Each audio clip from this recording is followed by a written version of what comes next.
Prof. Hipnu, setelah mendengar penjelasan dari Mas Roy, untuk sebenarnya permasalahan ini baru pertama kali terjadi besar di Indonesia atau kemudian sebelumnya sudah pernah ada case semacam ini?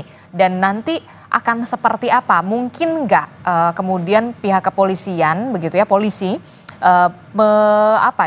menyampaikan secara gamblang dan secara terperinci detail hasil laboratorium forensik, ataukah cuma nantinya hanya otentik atau tidak otentik? Akan seperti apa nanti mekanismenya untuk bisa transparan? Itu Mbak, betul. Jadi memang dugaan itu kan 263. Jadi 263 itu ada dua norma, membuat surat palsu atau memalsukan surat. Gitu. Kalau membuat surat palsu itu dari tidak ada menjadi ada. Tapi kalau memalsukan surat itu adalah ada poin-poin yang dipalsukan. Misalkan tadi memang betul, misalkan nanti dalam suatu ijazah itu kan ada kop suratnya, ada tanda tangannya, ada jenis tintanya, ada jenis nomornya dan sebagainya, itu akan dilihat semua. Mana titik-titik yang palsu, tidak identik, istilahnya tidak identik. Nah itu yang terkait dengan memalsukan surat, bukan membuat surat palsu. Kalau membuat surat palsu, kayaknya kemarin UGM sudah menjelaskan kan itu, wah ini ada dan sebagainya. Nah sekarang terminologi yang kedua, memasukkan surat. Nah dalam kasus seperti ini banyak Mbak, tapi pelakunya adalah orang-orang biasa. Gitu.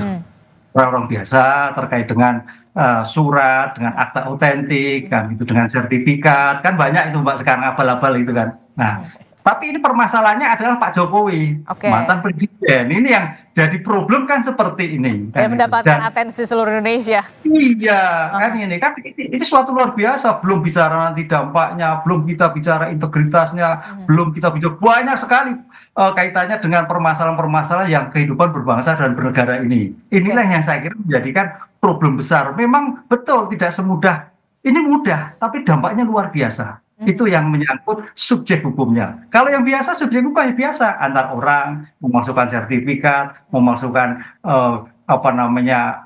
tentang keterangan-keterangan yang lain itu banyak terjadi dan itu bisa diuji semua di lab 4 kan itu. Nah, pertanyaannya memang betul, jadi karena ini menyangkut masalah suatu orang besar dan ya mudah-mudahan nanti Baris Krim bisa menjelaskan secara detail. Dan ini saya kira Bang Roy nanti bisa menanyakan kembali kenapa seperti ini, angkanya seperti ini kan itu. Karena dalam putusan Mahkamah Konstitusi itu memang setiap saksi, tapi di persidangan ya nanti ya, setiap saksi yang diminta baik oleh penuntut umum, baik oleh penasihat hukum, hakim wajib memanggilnya untuk bisa menjelaskan dari kalimat-kalimat yang sedang diperiksa. Ini yang saya kira objektivitasnya nanti ke sana. Mudah-mudahan nanti objektif sehingga menjadi terang benderang permasalahan seperti ini gitu Mbak.